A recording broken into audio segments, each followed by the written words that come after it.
different from how we Hold on, saw let it me with put that this up extended here. gameplay. See, how do we do this? Put in some Firefox.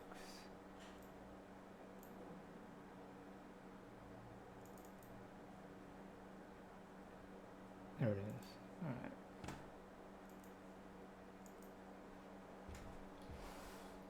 YouTube.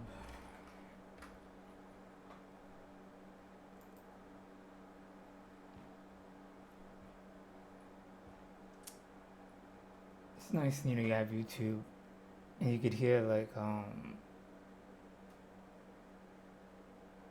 the people that I'm saying. There's something that feels like home, like Jersey, New York. People to you, that sound normal, because it's funny, when you leave the tri-state, you think everybody sounds like that. You didn't know there was an accent till you leave it, and you're like, oh, okay. That's so it's nice to hear that. So put on that.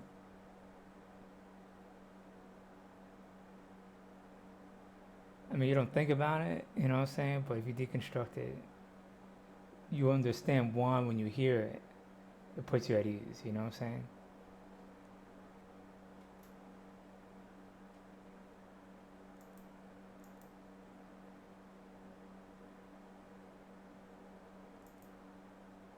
It's like watching Ocean's 11, I mean 8. And then, you go in Chinatown, you speak Chinese and everything, and then when you speak English, you have a New York accent.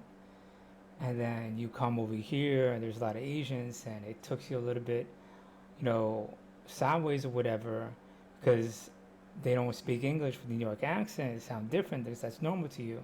But to them, that's normal. And it's just like a little bit of a culture shock, And they'll be like, well, I even heard one person oh, well, you sound black. I was like, no, this is how we all sound. Like everybody, every, Italian, Irish, Chinese, whatever, you know what I'm saying? And so it's just kind of weird, because they live in this bubble, whatever, they don't understand, And so you have this naivety or whatever, you know what I'm saying? So, and it's just you always just want to hear that, I mean, I don't know, potatoes.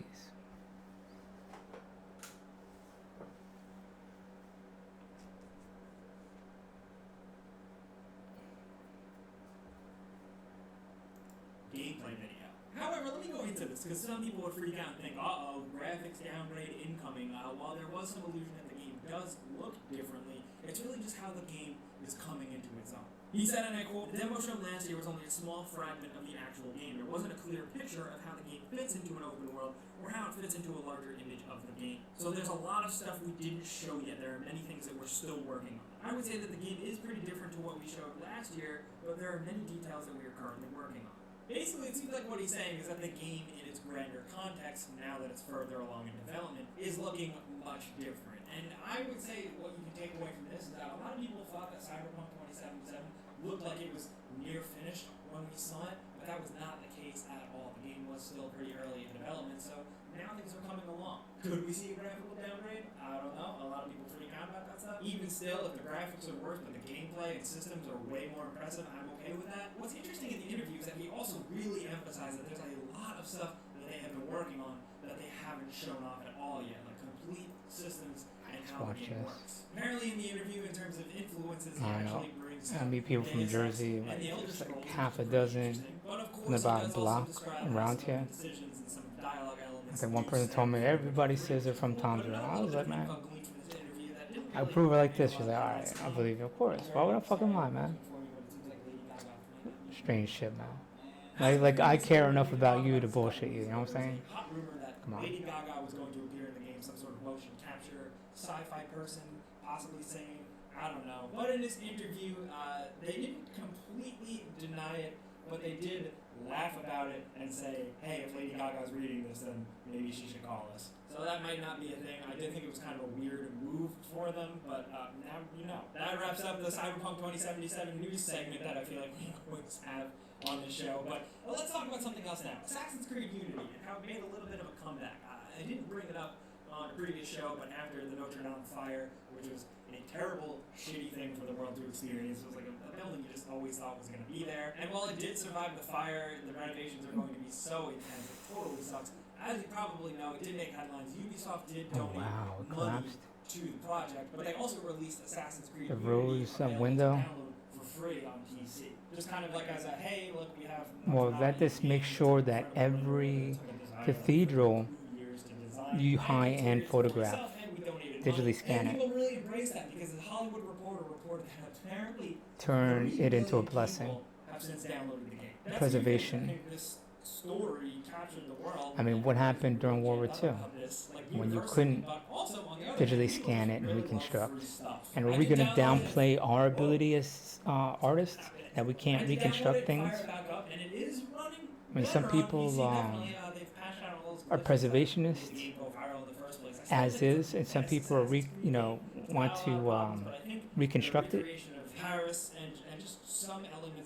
And I'm definitely in the one to having enough confidence in our own abilities. Well, that was like a light of shining hope. In other news, a little bit of downer news. I mean, you could say overall modernist. Well, there's still neoclassics that hold true to the artist. I mean, it's kind of a slap in face, saying they don't have the skill. A lot of things working and fixed within the game, leading them to announce that their plans for the creation of Notre Dame Cathedral. Well, that was like a light of shining hope. In other news, a little bit of downer news is that Anthem's roadmap is completely delayed. For those of you that have been following the ongoing Anthem debacle, essentially they tried to get a lot of things working and fixed within the game, leading them to announce that their plans for the April start of the roadmap to kick off have been delayed. And pretty much postponed indefinitely for like whatever else is coming next, from endgame stuff to like guild support to leaderboards and a bunch more things. BioWare has come out and said like, hey, we are committed to making this game what our vision was. Hopefully you guys hang in there, but that's what we're doing right now. Should have happened on day one. I'd say admirable on the one hand, but also like a bummer because a lot of the stuff should have been planned. In the first place, it's been such a public story in how the game was rushed, and it is a bummer. That's all I can really say now. It's not like one person thought it and everybody basically was like, oh yeah, we're mimicking or influenced by that. No, it's just obvious. We already know the culture's like that. Put out unfinished, broken shit. Also, just as like a hey, like Days Gone to Town, a lot of you guys have been tweeting me and asking me for. Look at this flashy thing. Expect that on Saturday. Show it to you. Game, we're working on it, so it's coming. And also briefly, I wanted to bring it up since we do talk about Overwatch updates occasionally. This one is really interesting. Blizzard has announced an Overwatch workshop, which they call a simplified game scripting system, which just essentially lets you create your own custom games, set your own parameters, do any type of crazy rules you want. You can change where things damage. They showed like a floor is lava example. You can change like movement speeds, attack speeds, all kinds of stuff. And it just seems like you can get really buck wild with this, and I think this is really cool. This, of course, seems like it's going to be more of a PC thing. It's on the public test server right now. But I'm just really curious to see what people come up with this, because I always just think it's amazing what people can do when they're given the tools. And maybe we'll have some cool examples to talk about on the show. I don't know. In other news, we finally got like a full comprehensive reveal of Persona 5 Royal. This is the newer edition that's releasing. There's going to be a new semester, a new character, new areas, just cleaned up stuff. Very exciting, as Persona games often do this. It's also apparently going to have improved graphics. We're going to get more information in May. That's why I want to see Borderlands. Coming in 2020, and I think that's really exciting. But there was other news that, oh boy. Persona 5 on Switch has been a topic of conversation for so long. Super Smash Brothers with Joker being in that game. People set up expectations, were really excited. There was also the tease of Persona 5S. A lot of people thinking it was just Persona 5. Now we know what it is, and we definitely never saw it coming. But we're not getting Persona 5 on Switch. Instead, we're getting Persona 5 Scramble, which is essentially a Musou Dynasty Warrior style game, similar to the Zelda one, where you play as Persona 5 characters in the Persona 5 world. You got to see Joker messing up a bunch of dudes. The visuals look great. It seems like it's going to be fun, but I think a lot of us did this to ourselves, setting up the expectations, our hopes and dreams of Persona on Switch. That is not a thing. Instead, we get Persona 5 Scramble, which actually sounds delicious if you think about it. Sorry. What? It's an egg joke. Who knows? Maybe it'll still happen. Maybe not. Maybe they have a secret deal with Sony that we don't know about. And it's just never happening. I don't know. But let's move on and talk about Halo. We're covering all the platforms today. The newest news is after some YouTube reports and rumors suggesting that the game has a massive budget, which is believable, but also the rumor that it is definitely getting a full, huge Battle Royale mode. It looks like 343 came out and kind of refuted that. They have also done this before, saying Halo Infinite is not a Battle Royale game. But this time, one of the lead designers came out on Resetera and said, hey, you could probably make Battle Royale in Forge, but that's not really what we're doing right now. He said Halo is flexible and Battle Royale is just a mode, so he kind of left it open, but he said, like, that's not our focus, that's not what we're doing, don't worry. Unpopular opinion, I know a lot of people are sick of Battle Royale games, but I always just like seeing, like, established games kind of try and put their formula on it and give it a new spin. I would be interested to see what a Halo Battle Royale would be like, but that's just me. I'm really curious to see what you guys think in the comments. Also, in case you missed it, we linked this in the description below, as well as everything else we talked about. The reveal trailer for Planet Zoo. I just like these types of builder games. This is from the people behind Planet Coaster and Zoo Tycoon. Two fantastic games. I am happy this is a thing, and I'm looking forward to playing that. Right now, I'm playing Anno 1800. Now, in other news, let's get a little I want to play Fortnite. Halo. We talk about games a lot, so let's look at Don't them. fuck with it and put all this crazy shit. Yeah, put all this like shit in left field into it to keep people in.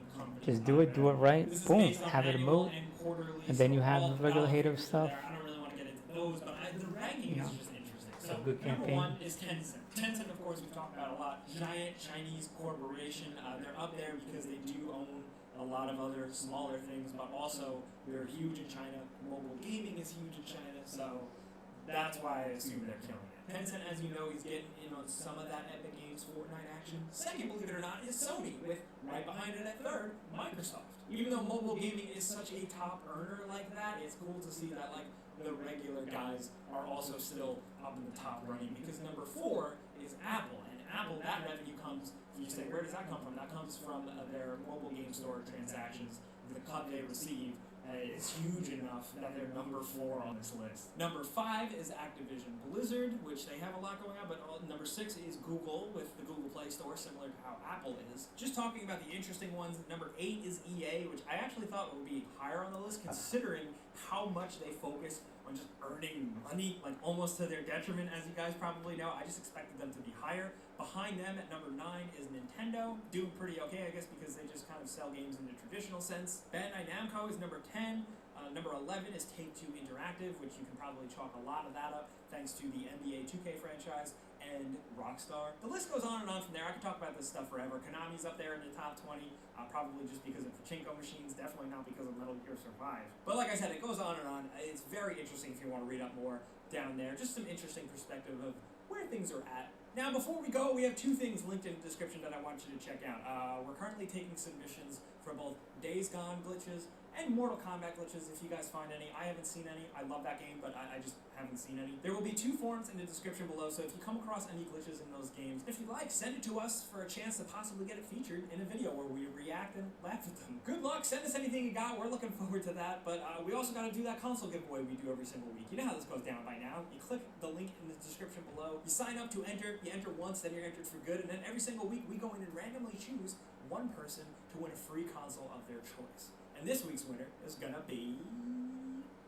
Oh, what's that? What's that? Who is it? Hello?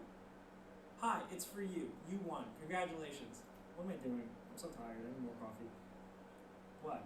Congratulations, though. Be sure to keep an eye on your inbox, your spam box, stuff like that, because we're going to be reaching out to you to figure out how we can send you your free stuff. But that's it this week. Obviously, a little bit of a slow news week, probably because of a little movie called Avengers and stuff like that. I don't know. But let's talk about this stuff down in the comments, though. With the top 25 gaming companies, what do you find interesting about that list? Also, it's Cyberpunk 2077. Good, I throw my... What are your hopes and I dreams played and where I had peanut butter expectations? jelly on. What would you like to actually see different from the gameplay demo we have seen already? Let's talk about any of this stuff down in the comments below. I'll be down there talking to you guys as much as possible while also avoiding spoilers for Endgame because I haven't seen it yet. Sorry. Stay vigilant. They're everywhere. But if you got anything else for me, if you want to yell at me, hit me up on Twitter and Instagram at Jake Baldino. But as always, thank you guys for coming around and watching us every Friday, even if it's a slow news week like this. We're also live every Tuesday at 4 p.m. Yeah, no Eastern. If you're curious, multimedia but if you enjoyed this video, the entertainment best thing you can do for us is something click the like button. will We'd really drop this appreciate week. that. But if you're new, you should consider They have half a subscribing brain. because we put out videos every single day, so be prepared. But as always, thanks for watching. See you guys next time. Pizza's on me. Alright. So I'll watch that tomorrow morning. Everything else good.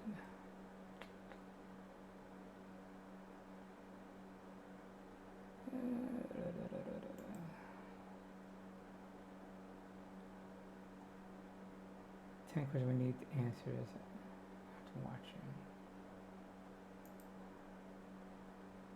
It seems like we've been waiting forever for the cinematic event that was Avengers Endgame.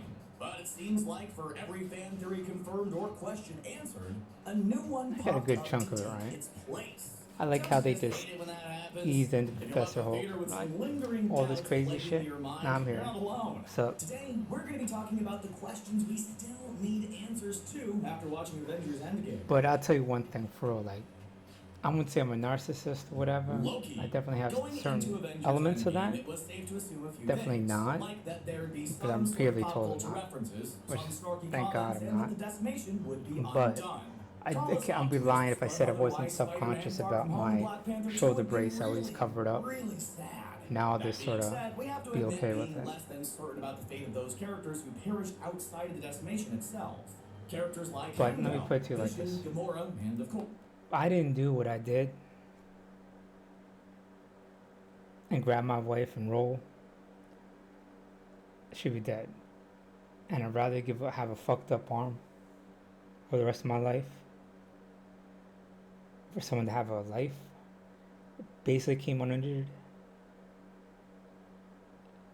and for that happened, you know what I'm saying? So it's just happy, good trade. And I would share my story about that enough times or whatever, but it was just like mathematics going through my head a little bit that I know. Rolled into the back of the pickup truck, boom, totaled car right around the coconut tree or whatever, you know, and just grabbed her, rolled.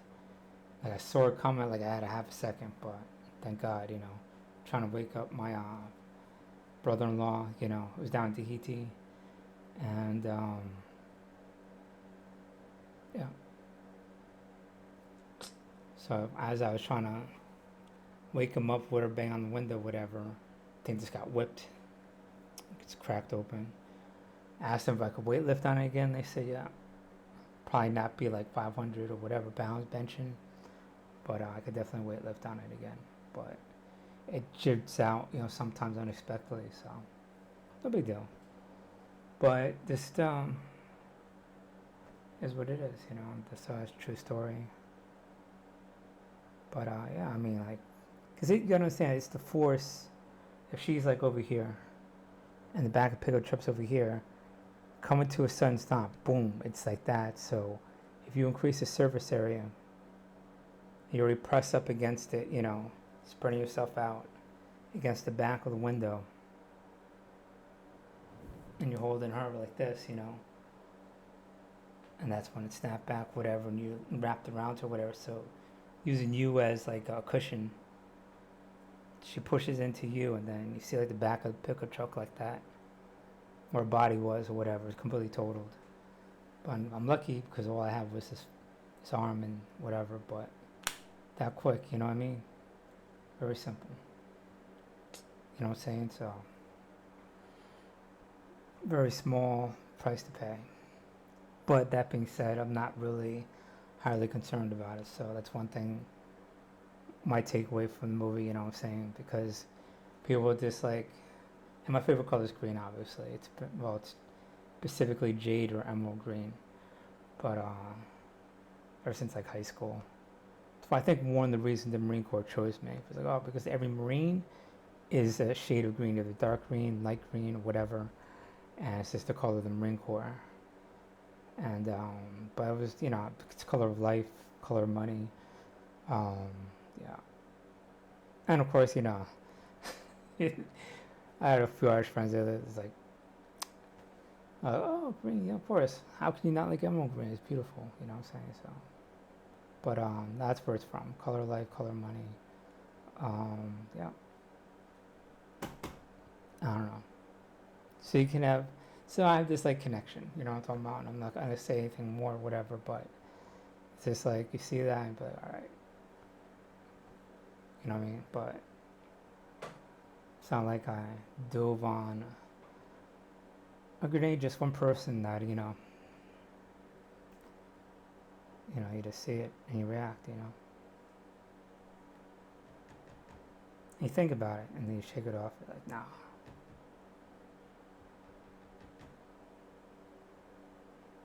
It's just an arm, you know.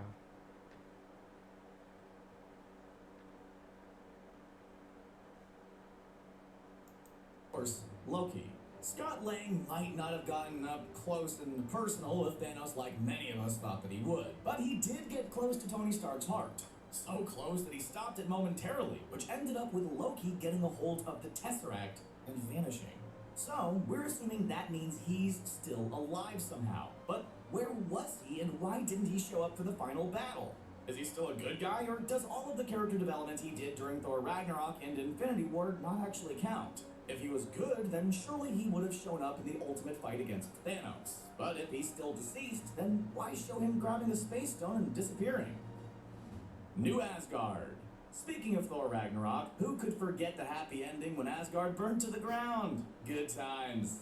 After the professional assessment from our good friend Korg, we learned the Hello, my name's Asgardians were Korg. going to have to find My a friend new Meek. place to call home. Following the battle with Hela, their numbers were already diminished, and we know Thanos destroyed half of them after boarding the Statesman. So, did the decimation affect them? Did it take out half of all the remaining Asgardians, or did it leave them alone? Because Thanos and the Black Order Might have destroyed accidentally half of stepped them on Easy anyway. Go. Well, you won't get Oh, any he has answers to none? those Never questions mind. in Avengers Endgame, and you'll be left wondering just how the transfer of power works in New Asgard, since Thor just passes the place over to Valkyrie with a firm handshake. Thor got a whole coronation when he was going to take the throne, but Valkyrie just gets 2 new roommates. Is that really how things work in Asgard? Is nobody going to think it's weird when Valkyrie suddenly announces that she's running the place and Thor is never going to come back? Well, maybe the Asgardians aren't any more inclined to argue with a fierce warrior astride a beautiful Pegasus than we would be in the same situation. Red Skull. It's no secret that the Russo brothers love the Red Skull. Sure, his face is so hideous that even Adolf Hitler himself couldn't stand to look at him, but apparently, it's a face only directors could love. As far as villains go, he's admittedly a very great one, especially since he's the antithesis of one of our all-time favorite Avengers. At the end of Captain America the First Avenger, we saw him grab a hold of the Space Stone, which turned out pretty poorly for him. He ended up on Vormir, No, guarding say the Soul nemesis. Stone, which is a pretty Antithesis ironic fate for is someone more of a who was positive obsessed with possessing one of the connotation. stones. So Red Skull got a new job, a creepy new uniform, and the ability to know the names of people's parents. Yeah, okay, maybe that last one isn't very useful.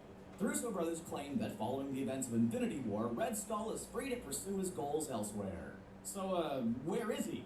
If he's not serving the Soul Stone, how is he going to get back to Earth? Can he just call an interstellar Uber? Captain America. Now, we all know time travel's complicated. Much like Scott Lang, we base our knowledge of time travel almost entirely on the Back to the Future franchise. But sadly, one of the many things we learned during Endgame is that Doc Brown's rules don't apply to the Marvel Cinematic Universe. We know, we were shocked those movies don't take place in the MCU too. Bruce Banner tried to give us a rundown of how time travel works in the MCU, but frankly, even his explanation left a lot of unanswered questions. And most of them involve Steve Rogers. At the end of the movie, he goes back in time to put the Infinity Stones back in their respective places in history, and decides to remain in the past instead of returning to the future. So we get to see an old Steve Rogers, but his teeth are still shockingly perfect. Are his teeth magic? Did the super soldier serum protect his pearly whites at the expense of his skin, which wrinkled, and his hair, which grayed? What happened to his perfect American butt? Well, the real question we're wondering about has to do with Sharon Carter. You know, the niece of Steve's one true love, Peggy Carter, that he totally smooched during Civil War. If he married Peggy, how does she exist? And is their kiss still canon? Pepper Potts. There have been a lot of non-noteworthy romances in the MCU, but the one between Tony and Pepper Potts has always felt authentic. Many even wondered if Miss Potts herself would be the one to rescue Tony Stark when we saw him hopelessly adrift in space during the Endgame trailer. And in our defense, Marvel Studios did a great job teasing us about this. Gwyneth Paltrow shared a photo of herself wearing a suit of armor, and there's a precedent in the comic books for Pepper becoming a hero. Yes, Pepper Potts gets her very own suit of armor and fights crime under the name Rescue. It's not the most clever name, but that's okay, because the suit's pretty awesome. While she didn't end up rescuing Tony from outer space, she does show up and help save the day wearing her new rescue armor. But now the question remains, what'll Pepper's role in the MCU be? We had heard her chastise Tony for risking his life before, but she seemed totally supportive of this during Endgame. Will she have a mentor-type role with the next generation of Oh, superheroes? she's the head of, or like- will she be a more hands-on Like a hero? major corporation with a lot of resources. Gamora. As we mentioned earlier, Gamora was one And of those she heroes shows whose that fate she's we were able to throw uncertain down, about so- going into Endgame. We saw her perish at the hands of Thanos, and we're sure the fact that he loved her didn't do much to comfort her on her way off that cliff. But thanks to some wibbly-wobbly, timey-wimey nonsense, she returned during Endgame, and even took part in the final battle against Thanos. When Tony Stark used the Infinity Gauntlet, we saw Thanos and all of his lackeys disappear, yet we didn't see what happened to Gamora. You might think not turning into dust is a good sign, and normally we'd be inclined to agree with Yeah, you. surprise. But then we I love have you. the finale of the movie. We see the Guardians of the Galaxy plus Thor and Nebula, but strangely enough, minus Gamora. We know she no longer remembers her time with the Guardians because she's from a time before they met, but why isn't she at least traveling with Nebula? Did Gamora disappear along with Thanos and his minions, or did she just decide to quit being a Guardian? Or maybe this new Gamora just wants to find love and doesn't want to be forced to choose between Star-Lord and a tree. You know, Hey, now- at least Groot is the kind of guy As you who get put older, down no, roots that's the with. same thing. But maybe Gamora wanted to branch out and... okay, I'm sorry. Vision. Another hero whose fate at the end of Infinity War was precarious was Vision. Because the Mind Stone was a core component of his being, it was established that Tony Stark and Bruce Banner couldn't remove it without destroying him. However, the recently introduced genius Shuri was confident she could do so if she only had enough time. It was down to the wire during Infinity War, but it looked as though Shuri had been interrupted by the whole decimation thing before she could finish copying Vision's mind. It was left pretty ambiguous how much Shuri accomplished, and we wondered if there was any sort of backup copy of Vision floating around out there. And that question went largely unanswered during Endgame. We only saw Shuri for a few brief moments, and while Scarlet Witch seemed to believe he's gone, we didn't see her conferring with Shuri. Could Vision still exist in some form on Shuri's computer? Maybe he's not totally the Vision we know, but it's entirely possible that he's not gone for good. Or at least that's what we're going to keep telling ourselves. Give us a break. The movie was a real heartbreaker. Infinity Stones. When Bruce Banner sat down for a chat with the Ancient One, she expressed reluctance to hand over the Time Stone for reasons that we're sure we don't have to explain. We all learned that possessing Infinity Stones and tampering with the space-time continuum are pretty frowned upon in the MCU. But Bruce Banner managed to convince her to hand it over by promising he'd bring it back as soon as he was done with it. Although the Ancient One hands it over, she doesn't include the Eye of Agamotto, which holds it safely. She just takes it out for him to grab with his bare hands, which seems like a bad idea, and is contrary to everything we've seen established in the MCU so far. Maybe that necklace had sentimental value or something. We know Steve Rogers went back in time to make good on Bruce's promise to put the stones back where they belong, but where are they in present day? Are they just scattered all over the universe? Are they still just a cloud of atomic particles after being They're washed away exactly by where they Thanos? got 'em. Are our heroes going to have to put some system in place to keep them safe? Take 'em. In the comic books, what happens They're to the gone for a Infinity Stones second. is a big deal, involving the character Adam Warlock, and an organization known as the Infinity Watch. Will we see this happen in the MCU, or will the stones just float around until they fall into the wrong hands again? Sokovia Accords. We all know that Captain America Civil War changed the superhero game by literally changing the rules our heroes are supposed to follow. The Sokovia Accords made Captain America a criminal, yet in Endgame we saw him openly leading a support group for those who lost loved ones in the decimation. So, what now?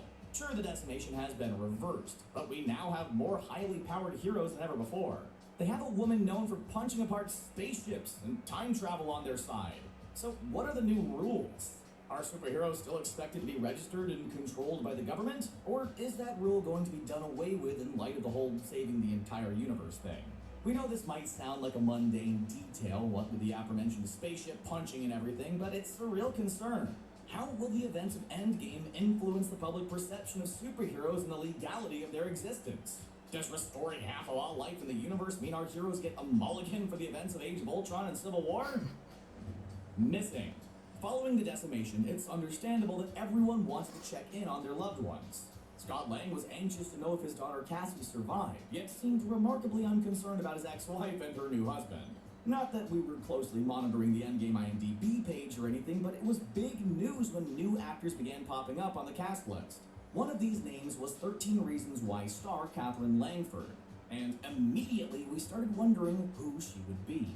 Could she be an older Cassie Lang or the new Hawkeye? But perhaps the most surprising thing was that she didn't appear to be anyone at all. Unless she was dressed as one of Thanos' minions, she didn't appear to be in the movie at all, and her name wasn't listed in the credits. Was her name thrown out there just to get us off track? Was Marvel Studios just trying to mess with us, or did she film some scenes which ended up on the cutting room floor and not in the final version of the movie? We can admit we still have some questions remaining after watching Avengers Endgame. So what questions are still Yeah, I lingering in your Marvel mind? is not for one to See if make your fellow extended fans can help you versions, figure but them out in the comments section below. And then click on that subscribe button for more videos from us here at CBR. Bye for now.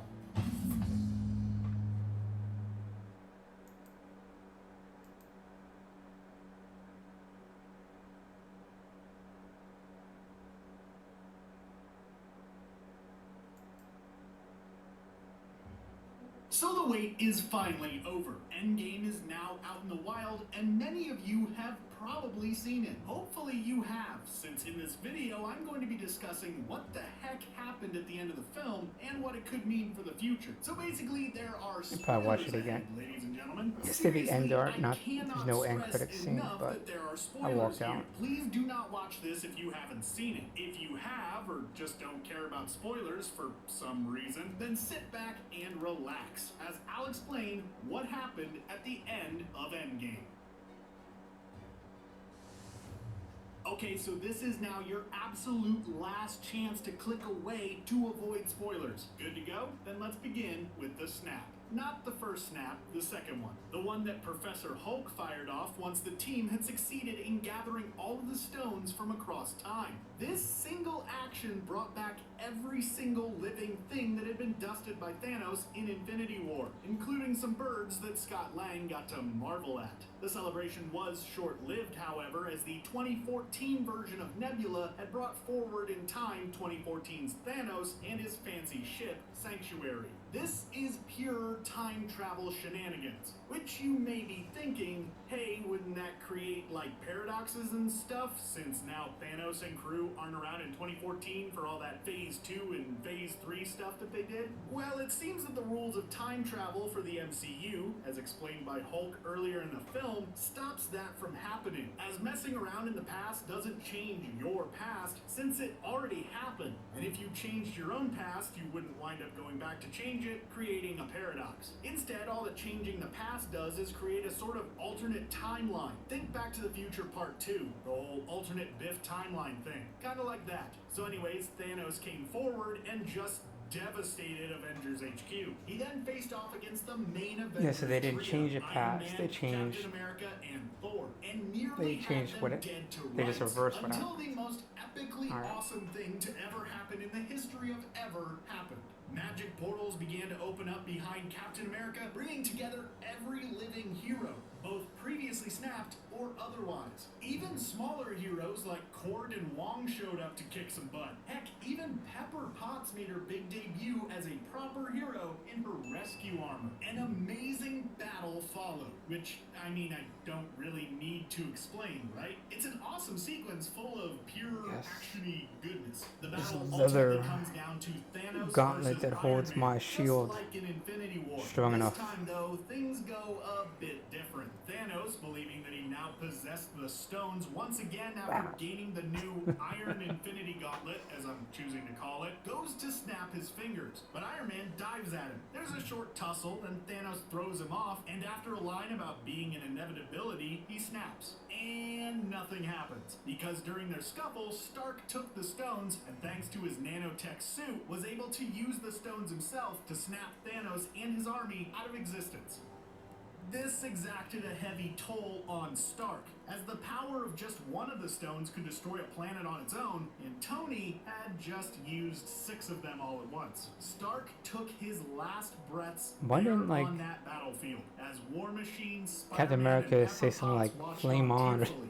The first ever hero in the Marvel Cinematic I Universe digress. was finally able to rest. But the job wasn't quite done yet, as Hulk had made a deal with the Ancient One back in 2012 to return the stones to their proper place in time, which Captain America was assigned to do. He took the stones, along with Mjolnir, and said a And then say tearful that's a nice goodbye to butt Bucky and and Falcon himself. before stepping 'Cause onto that the would time definitely not travel be weird. platform thing and zapping away. Now, Hulk said that he would be back in about 5 seconds, but he didn't return. Instead, Falcon and Bucky spotted an old man sitting by the nearby lake. It was Cap, a much, much older Cap. Turned out that he had, instead of coming back to the present, taken the opportunity to go back and live the life that he never got to have, with his best gal Peggy, including finally getting to have that dance that he promised her. It was a really sweet moment. So where does all that leave us going into Phase 4, or I guess Phase 1 of the next story arc, as the Infinity Saga is now over? While Iron Man is gone, Black Widow died on Vormir, Cap is an old man and has officially passed his shield on to Falcon, and Thor is off gallivanting with the Guardians of the Galaxy, presumably aiding in Quill's search for Gamora. Well, the Avengers as we know them are no more. Sure, Hulk and Hawkeye are still around, but the majority are out of the picture. And if I had to guess, Hawkeye is probably going back into retirement, so I wouldn't count on him holding a spot on the roster. So a new team will have to rise. That is, if the team continues at all. Luckily, we already did a whole video about what a future Avengers team could look like, so you can go check that out if you're curious. And if you want some more in-depth discussion about this film, we've got another video here coming out soon that will do a bit of a deep dive It's on it. Captain- Basically, oh, what I'm saying is Marvel. that Screen Rant is your go-to source Yeah, Captain for Marvel. Endgame discussion. She's gonna be What nerfed. did you think about Avengers Endgame? Which part was your favorite? Let us know down in the comments below, and while you're down there, don't forget to like this video and subscribe to Screen Rant for even more Endgame discussion pieces. Thanks for watching, and I hope to see you I mean, at really, the look at movies. Challenger.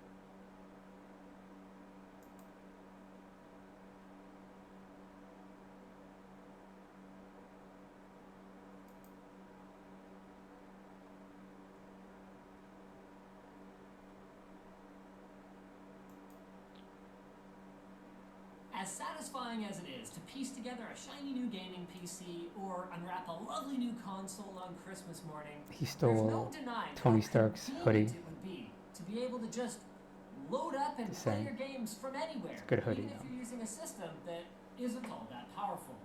And although simple browser games have been around for a long time, remember addictinggames.com and Miniclip?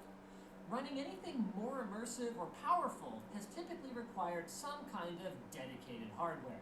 But now, there are a number of services that are trying to alleviate the load that your computer has to handle by streaming games directly to you. That is to say that most of the computationally intensive work is done on a server somewhere far away, and then the completed rendered frames are delivered to your PC via the internet. And with rising internet speeds and games taking up more and more space on your computer's local storage, game streaming is becoming an increasingly crowded marketplace, especially with Google announcing their new streaming service called Stadia, which will work with nothing more than a browser or a smart TV, an internet connection, and then optionally Google's own game controller.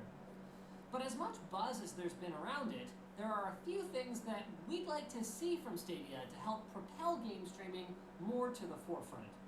First off is, of course, the elephant in the room, latency. For obvious reasons, when you're playing a game, you expect something to happen on the screen as soon as you press a button or click your mouse. And while this is basically never an issue if you're gaming on a local machine, it's a real concern if you're expecting a server hundreds of miles away to respond instantly to you moving a targeting range. That's why you can't competitively Now, game Google in is Hawaii. hoping to mitigate Bounce the across the latency issues ocean, that have plagued bounce other streaming across. services. Part of the solution will probably come from the fact that they just have more cloud infrastructure. I mean, think about it. It's freaking Google. So the fact that they have more servers in more places should help to reduce both ping time and inherently the latency of your connection. So like a Stadia gamer might be connecting to a server 50 miles away instead of one that is 500 miles away. Hopefully, this will keep games from lagging out. But another major hurdle is going to be image quality. And I don't mean to say that Google is, going to be using weak graphics cards to render Stadia games. In fact, they're apparently using arrays of custom AMD Radeon chips that sound pretty freaking powerful. The issue, though, is that like the vast majority of digital video online, the rendered frames will almost certainly need to be compressed before they're sent across the internet, so that a standard connection actually has any hope of handling them. So, that means there could be some degradation in quality by the time they hit your screen. Now, Google is expecting a 25 megabit home internet connection to be good enough to stream games at 4K resolution, 60 frames per second. And that's a speed that's certainly within reach of many users. But, in order to keep the game from lagging, well, 25 megabit 4K 60, the image quality may not be as good as some gamers would like. So, we're going to have to see if Google has a solution to this issue. Yeah, you would have Works. pre-rendered That said, all the tech in the world isn't going to matter things unless like it's actually keyframes easy already to access the games that people want to play. there. And it's still a bit of an open question as to how libraries are going to be handled on Stadia. Now, PlayStation Now, Sony's streaming offering, only offers a rotating list of games, so it's never clear if you can rely on a certain title being on the platform for too long.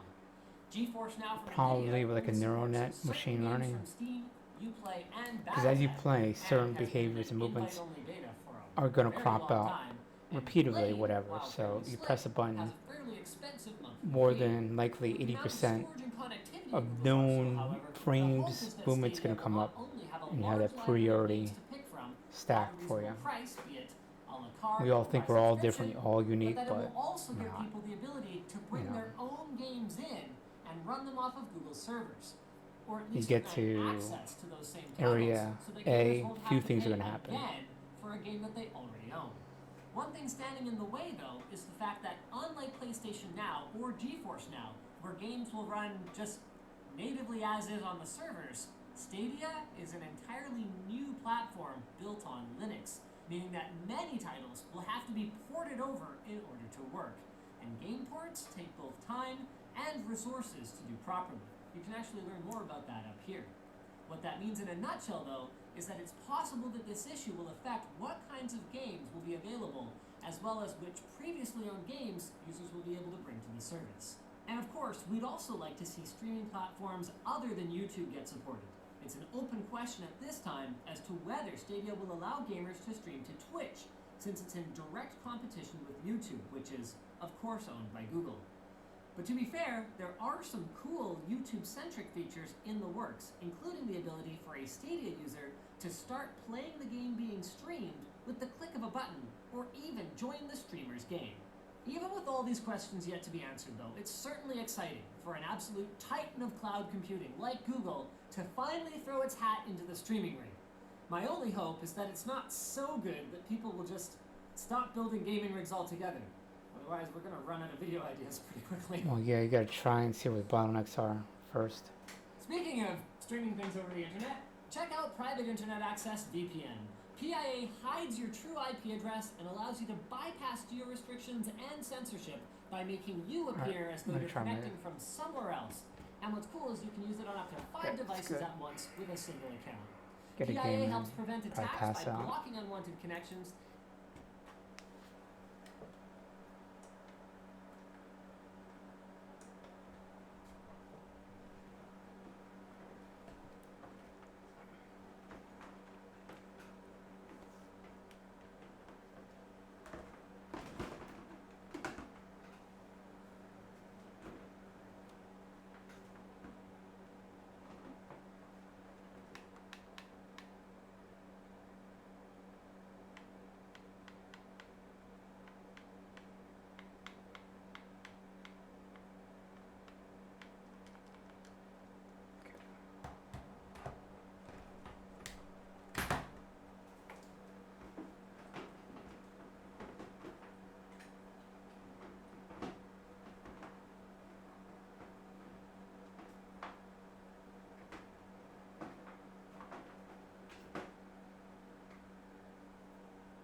new Astro Mixer 2 out.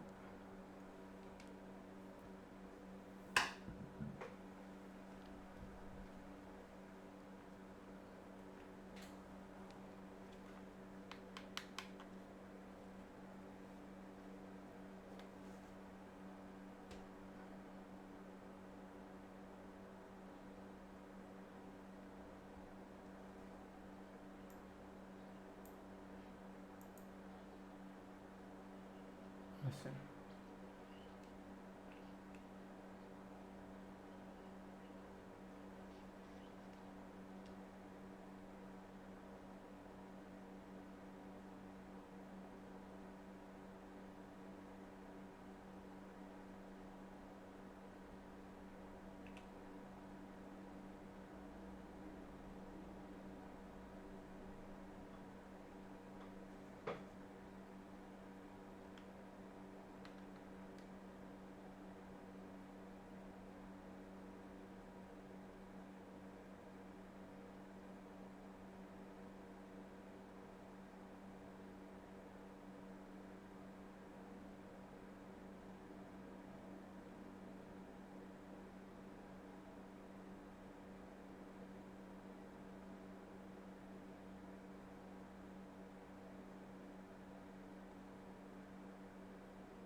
All right.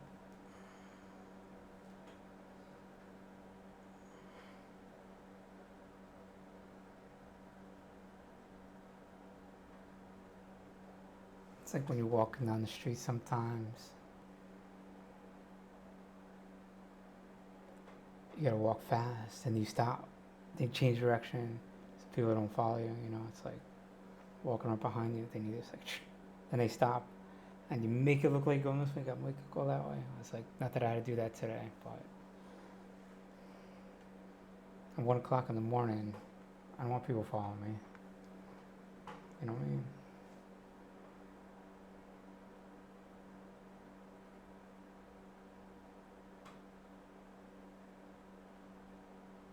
It's like when I was talking to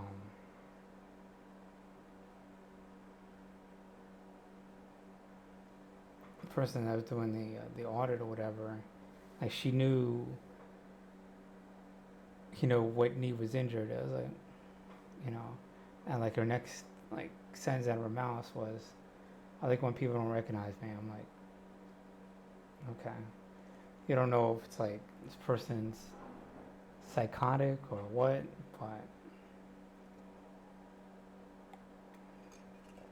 I don't know.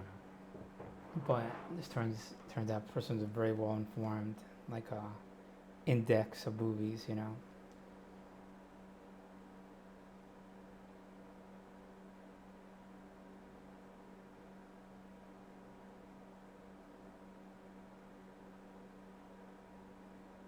Feels like you're in high school again, where you thought it was normal. It's like, oh, they already know you, you know what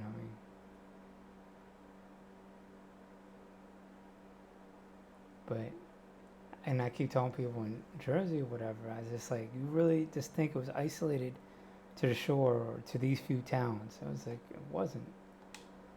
It's like, you need to leave Jersey and the shore, you know what I mean? When I was deployed halfway around the world, people call me Supreme. I'll be like, whoa, chill. Dude.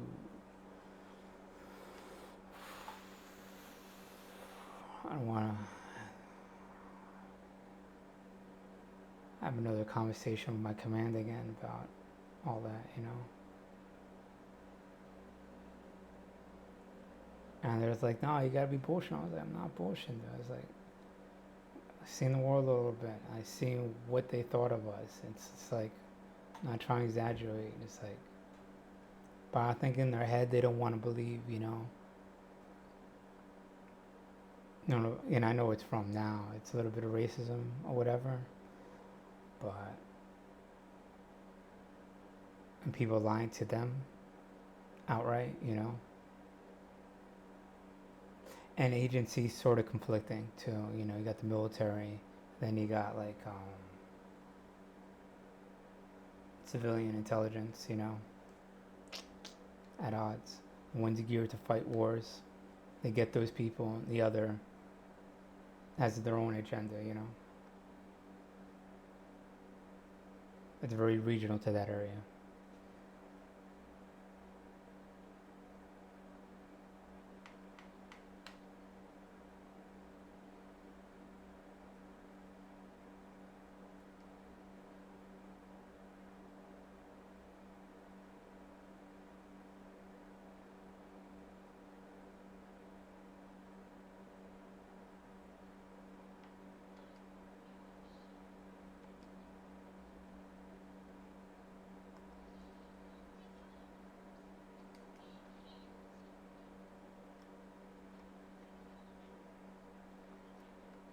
Thank you, Manny.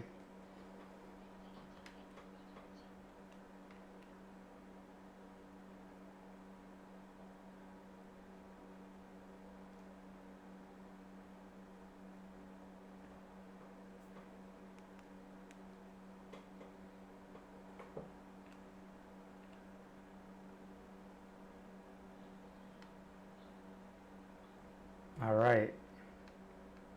Mic check, mic check, mic check.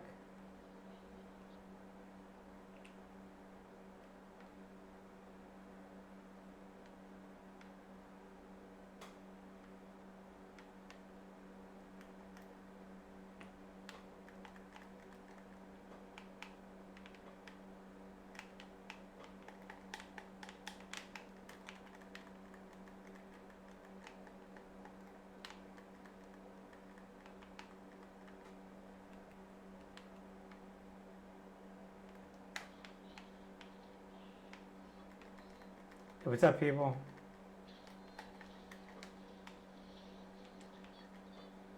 Shit.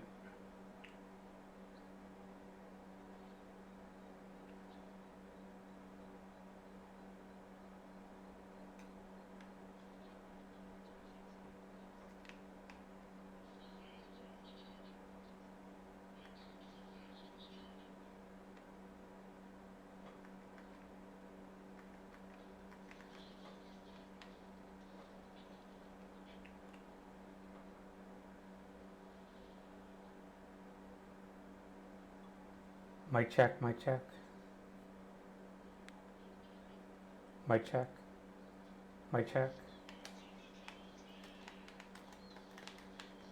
Yeah. I don't think so, though.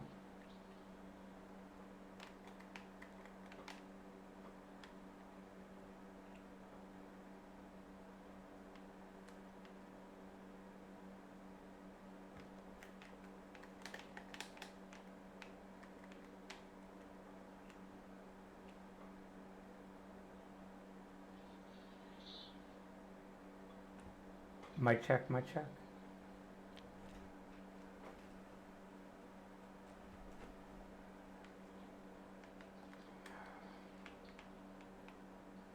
Maybe I got muted.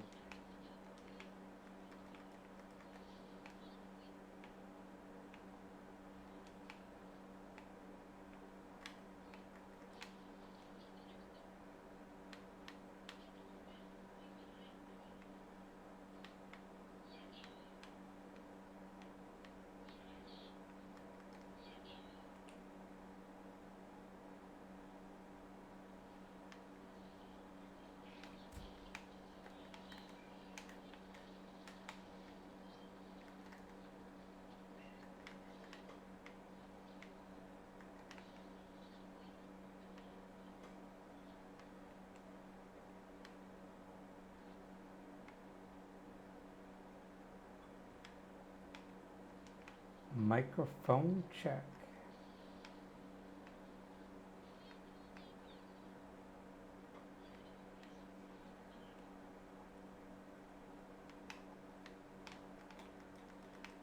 Microphone check.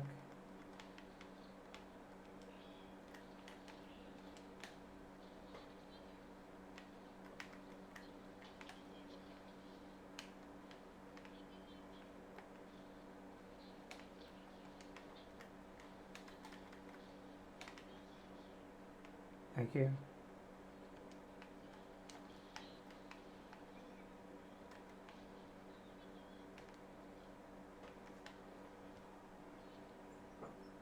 Why?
Good job. Okay, so this is. Ah, I think I know what it is.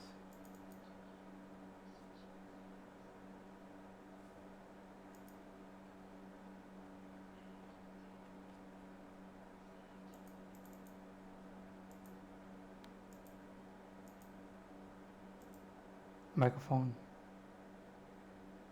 No, it's not that.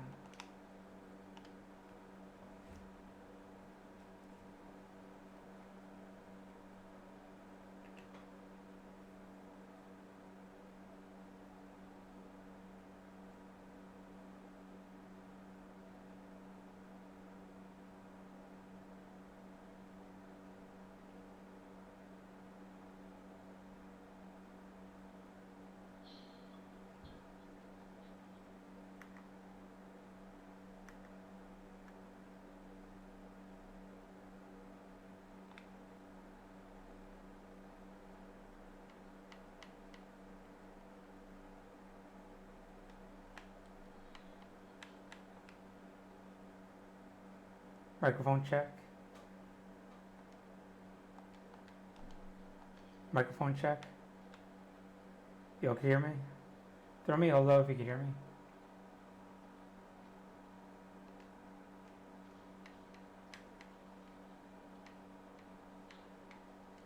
Microphone check.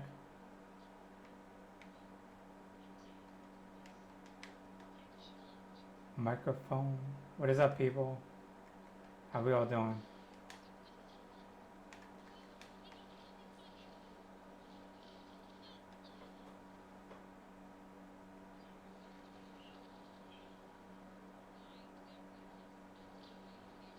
Okay, go through choke. No one's at choke. Just goes right through it.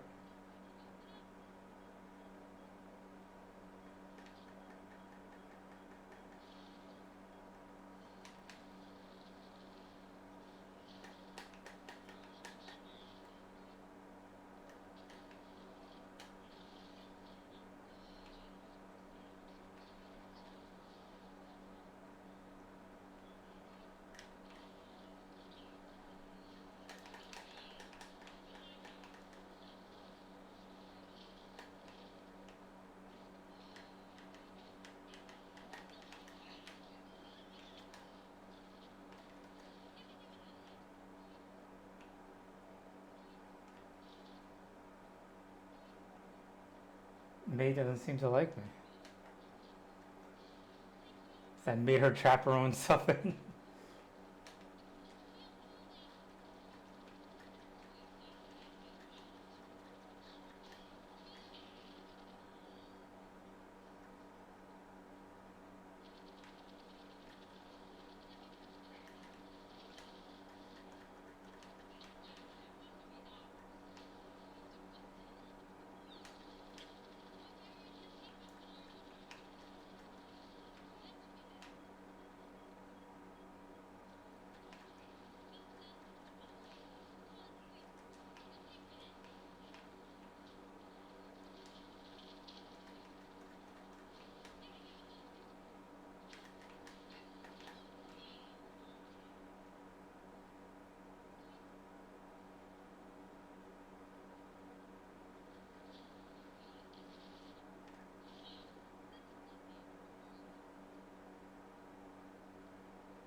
Usually what happens when they focus way too much on me.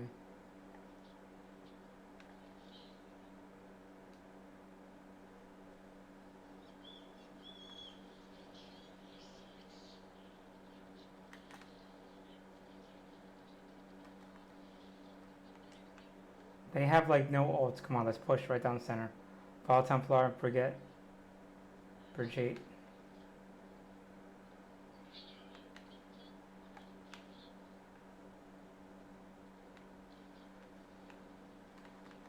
Up here, up here, up here.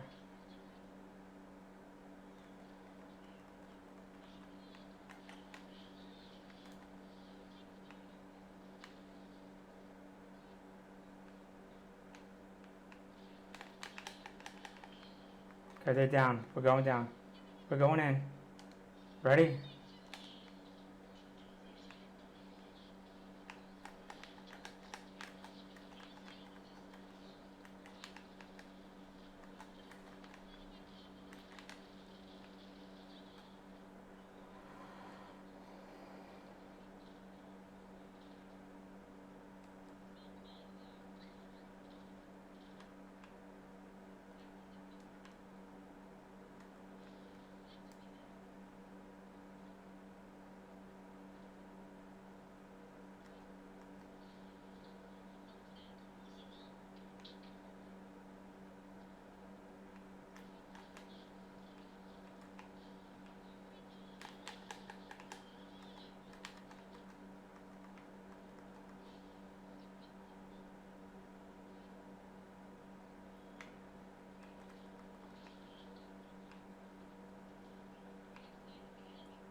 Nice job.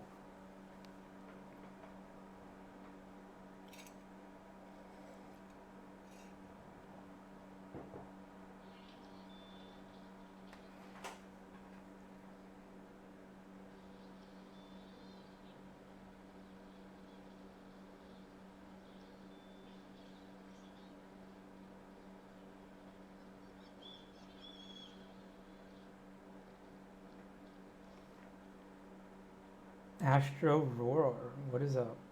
I'm gonna vote for you. There you go. Thank you, whoever voted for me.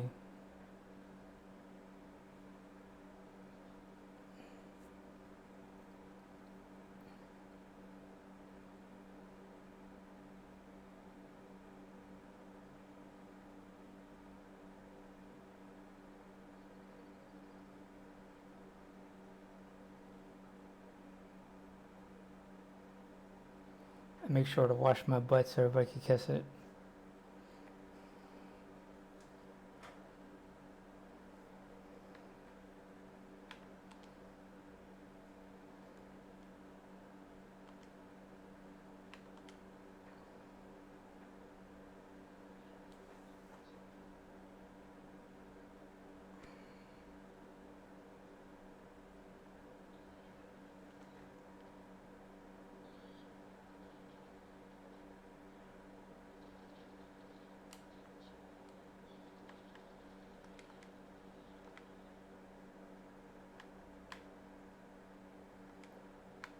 Do one more.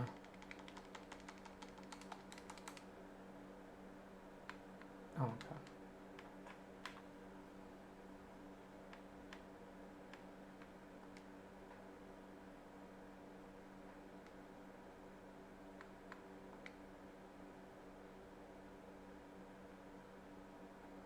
see what I did.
What's up, people? How we doing?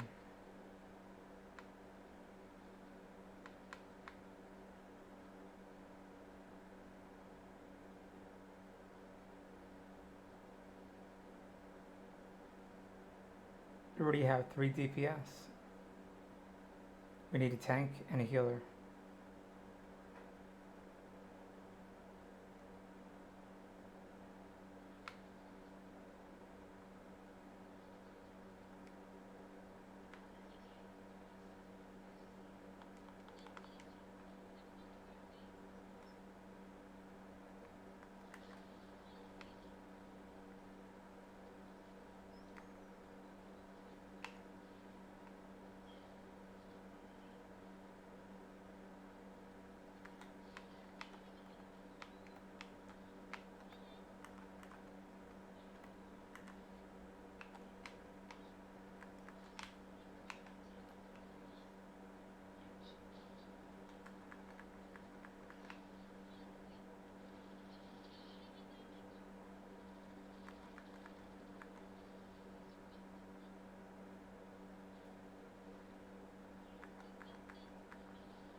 Oh shit.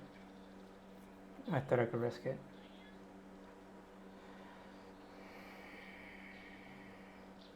Everybody through the choke. Everybody through the choke. Ryan, charge it. I got you, Ryan.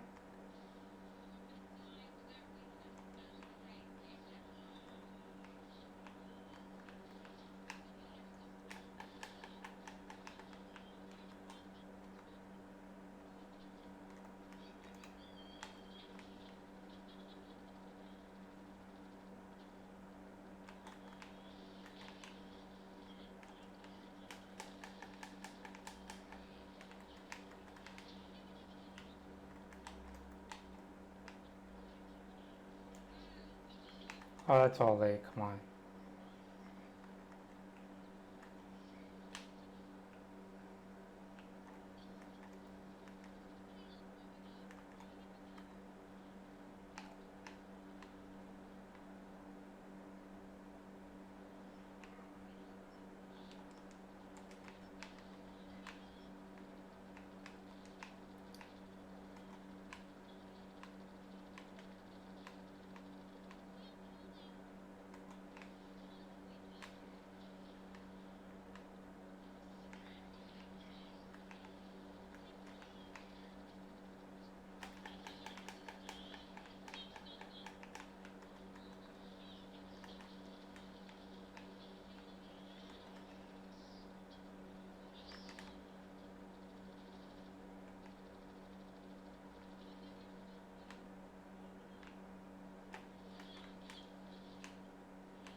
Couldn't hit my ult. Everybody around the payload.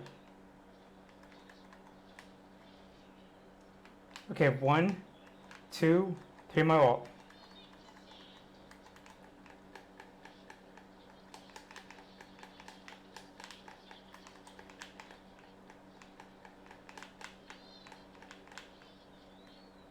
Good job.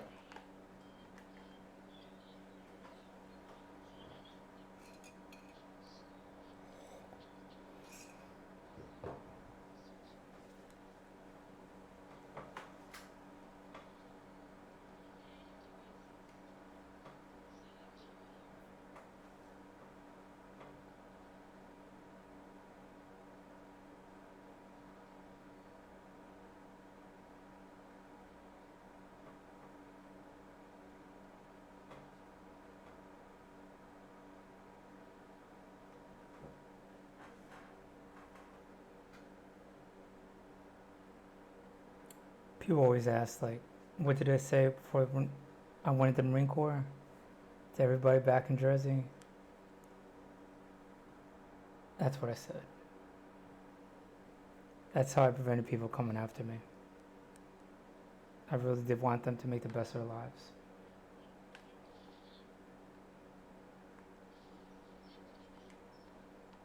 And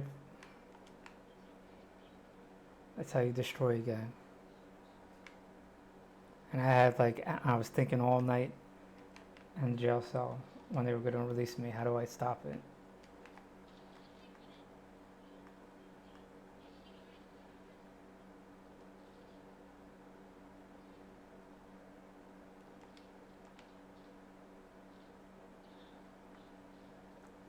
What wasn't let go is like, you don't have to follow me, listen to me,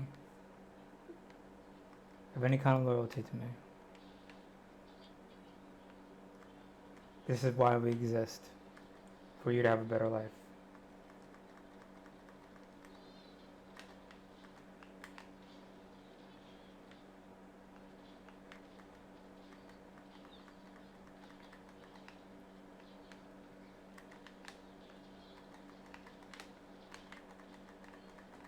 Moria, can I get some?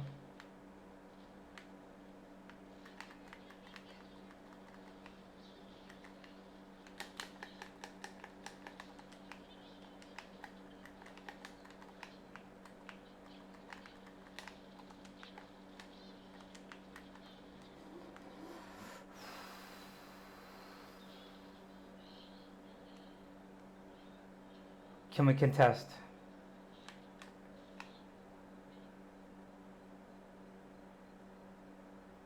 Archway people, everybody on the archway.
Good. Only counter ult. We need to delay him as long as possible.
Contest it, contest it.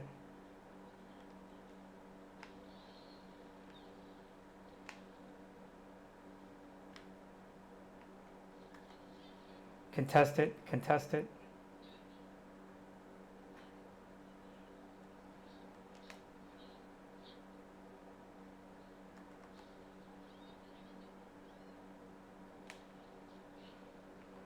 I'm gonna hit my ult. Ready?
Oh, you're shitting me.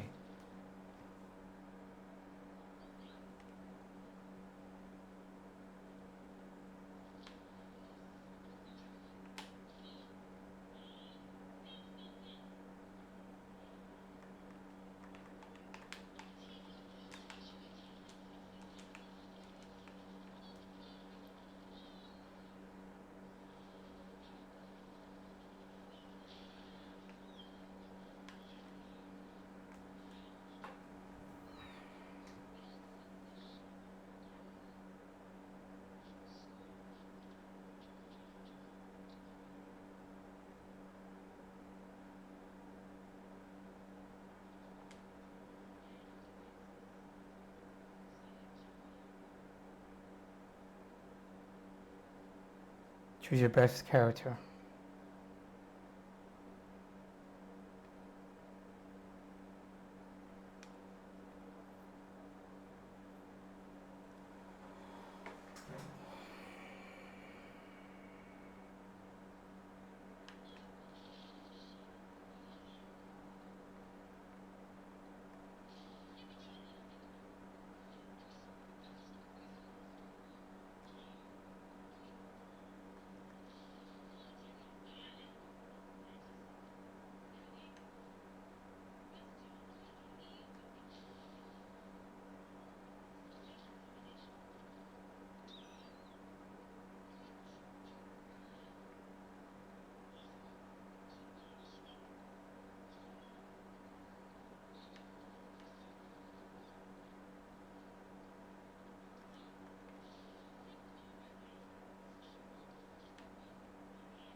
Genji, heal up.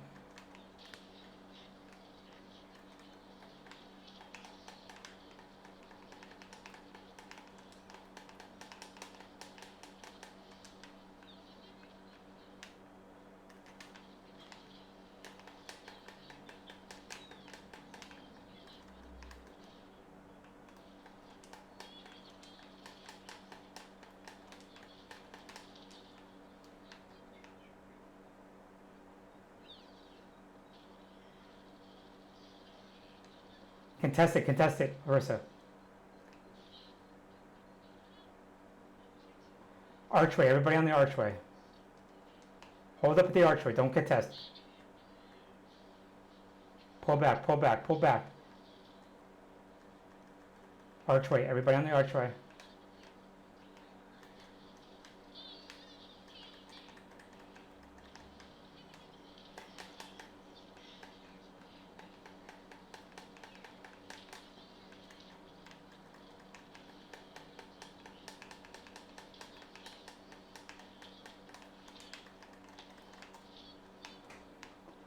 Kill that Bastion on top. Kill the Bastion.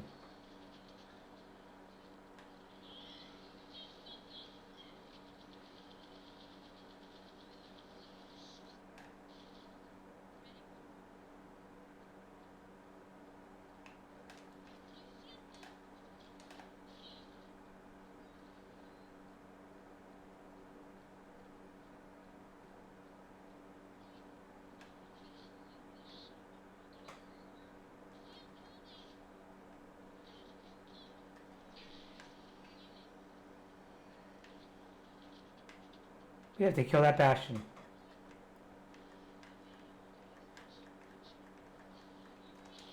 Get ready.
Can we get an Orisa and a Rhine up on top of the payload?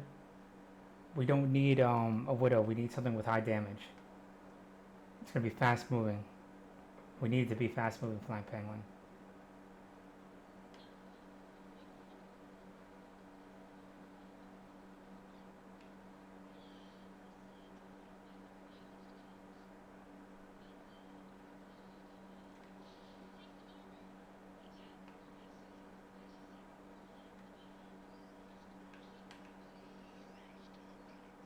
Can we get something with more high damage and put out damage faster than Widowmaker? It's not going to be static. We don't have the time.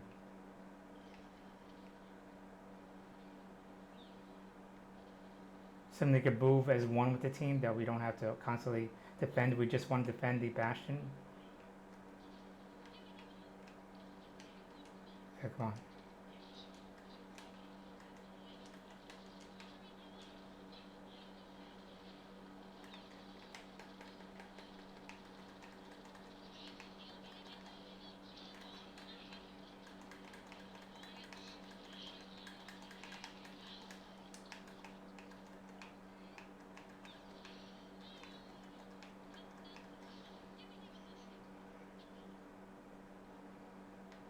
Bastion, get ready to jump up on the payload.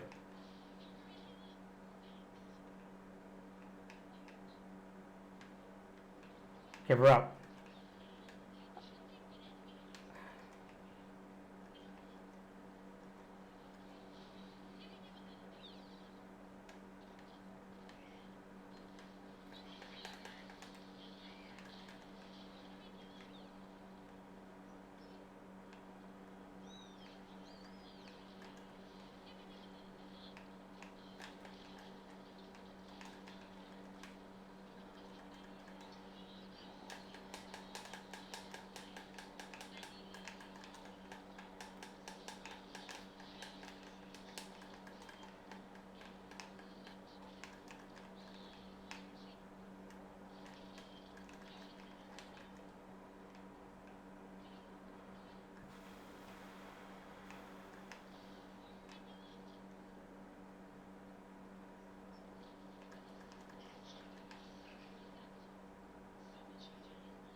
Ryan, get ready to charge.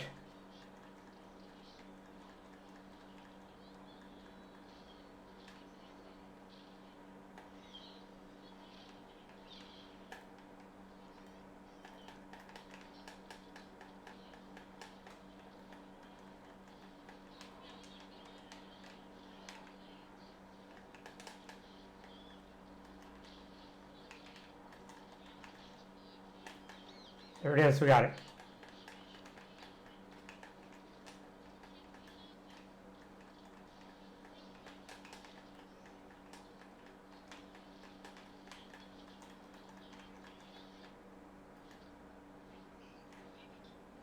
Nice job. Nice motherfucking job. Way to hold it together.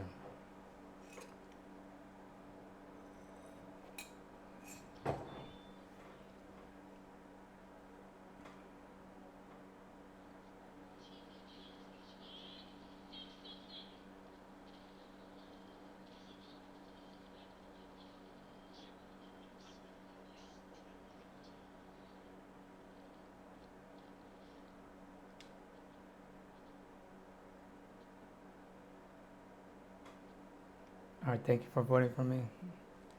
All right, came to the wire. All right, I'm good. Thank you, thank you. Okay, just close it out like this.